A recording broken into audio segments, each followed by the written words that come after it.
All right.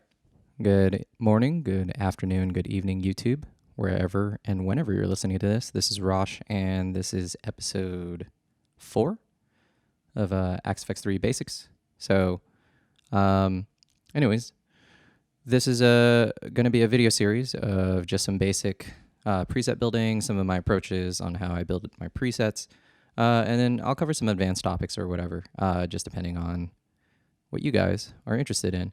So a little about me, I'm a guitar player and a musician in LA. I also work as a guitar tech. So some of my clients include Steve Vai, Melissa Etheridge, Perfect Circle, Leppard.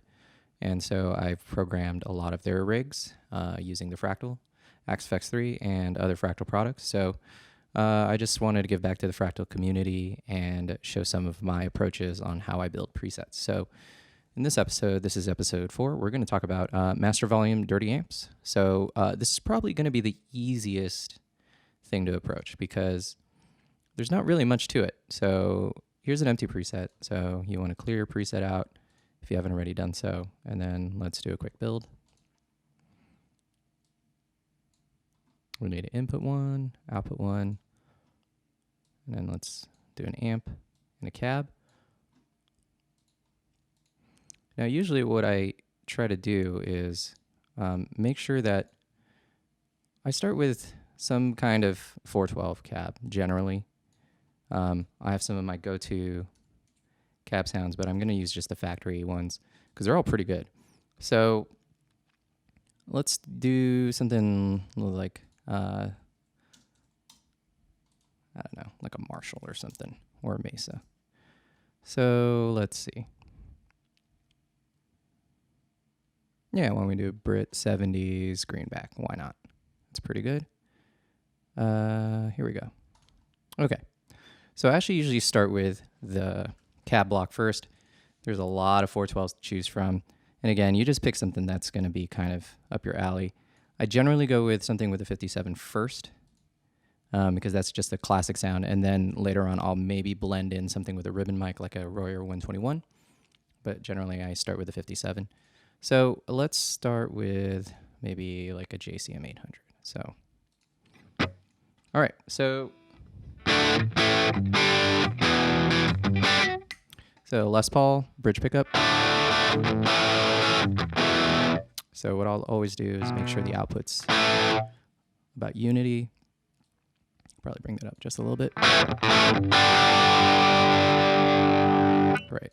Now in the cab block, I generally always have go-to settings, so I want to definitely low cut around 100, and then maybe high cut around 85 or 8,000. This is a pretty bright amp. Now, right here, this is a big kind of deal when you're dealing with dirty amps as well as high gain amps. And what happens is, why don't we pick something that's a little more higher gain, like maybe like a 5150.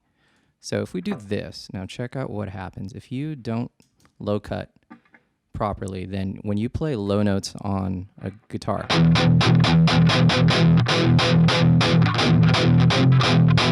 so when you do that chugging thing, you end up getting this weird low resonance, right? So instead, you want to make sure that it just cleans up that low end, and it's pretty bright. So let's bring the presence down. Let's bring the treble down.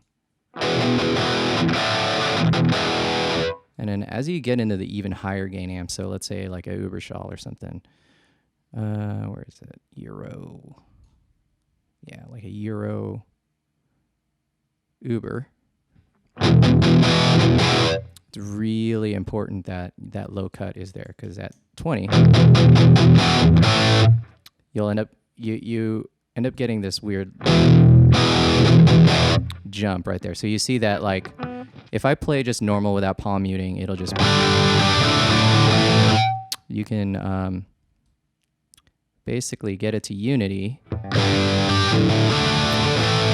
But then if you palm mute really low, you're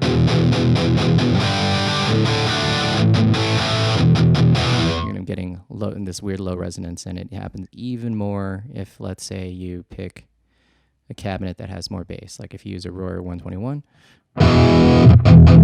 woo, you hear it clipping. And now I didn't change anything, but check out what happened. So with that low resonance, or with the low cut, not that at 20 instead of 100, you end up just clipping the low end every time you palm it. Sounds really terrible. So you want to keep an eye on that. There's still a lot of bass in this amp in particular, so obviously we would pull down the bass and the depth, but you hear that it just cleans up the low end just a little bit. So let's go back to that JCM 800 for now.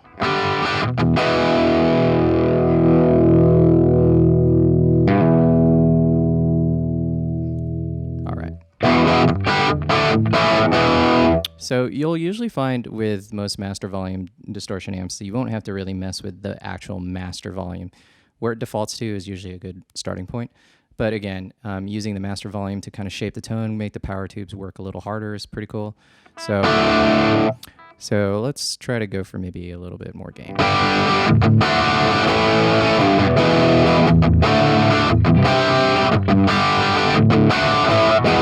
Pretty good, decent tone. It's kind of dark because we're using a ribbon mic, so let's go back to the 57.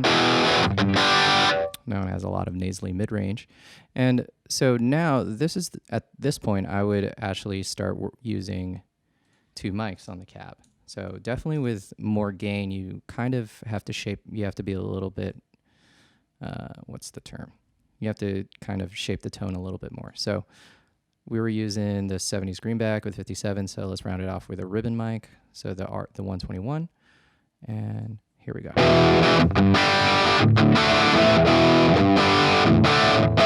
So with just the 57 alone, it's just really mid-rangey, really nasally. And there's no low end. So if we had the ribbon mic,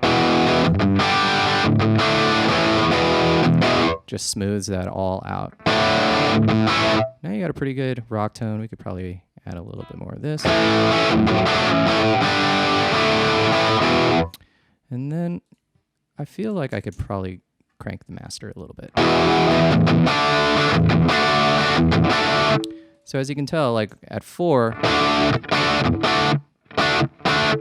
it just doesn't really, the tone is a little bit thin. But if you actually crank it up just a little bit, it kind of warms it all up. It smooths out the tone a little bit.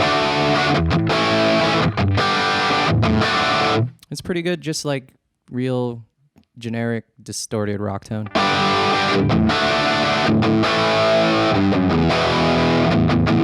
Yeah, so that sounds pretty good. So after that, you probably just want to add a reverb, and I always tend to do the main settings here. In a future video, I'll definitely cover how to run stuff in parallel rather than in series like it is now. And then maybe let's use large wooden room just for fun.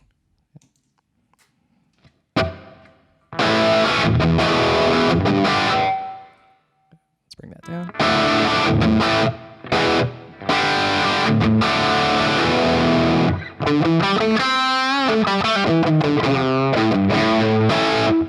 So that's pretty great. I mean, I'm pretty happy with that tone. So we didn't really need to do much. Just turn the master volume up, turn the gain up.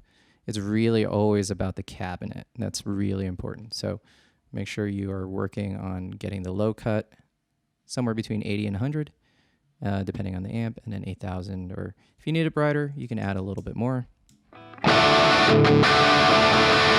Just depends on kind of the context. So this is still a little thin in the low end, so I'll bring that low cut down a little bit.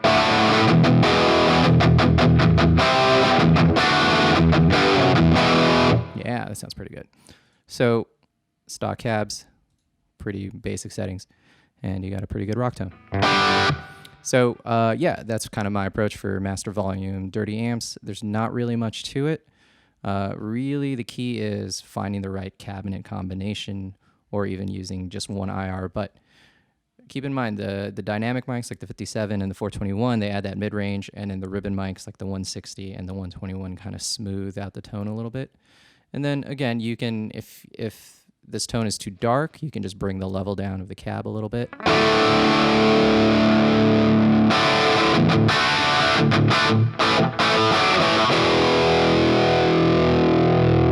So it's a little more aggressive in the mid-range right here if I bring that ribbon mic down.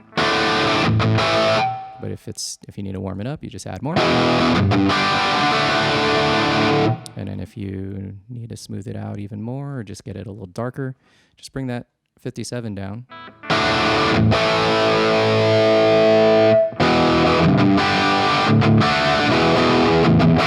And then you see when I palm mute on the low E string,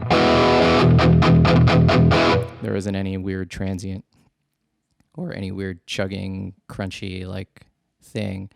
So in a future video, I'll definitely go over like the high gain amps and stuff. But yeah, there's not much to it for master volume dirty amps. And this kind of approach works on all of them. You just have to find the flavor that you're going for. All right, so that's going to wrap up this episode for episode number 4. If you have any questions, by all means, feel free to reach out to me. And if you have any topics you want me to cover, I would be more than happy to do it in the future. All right, take care.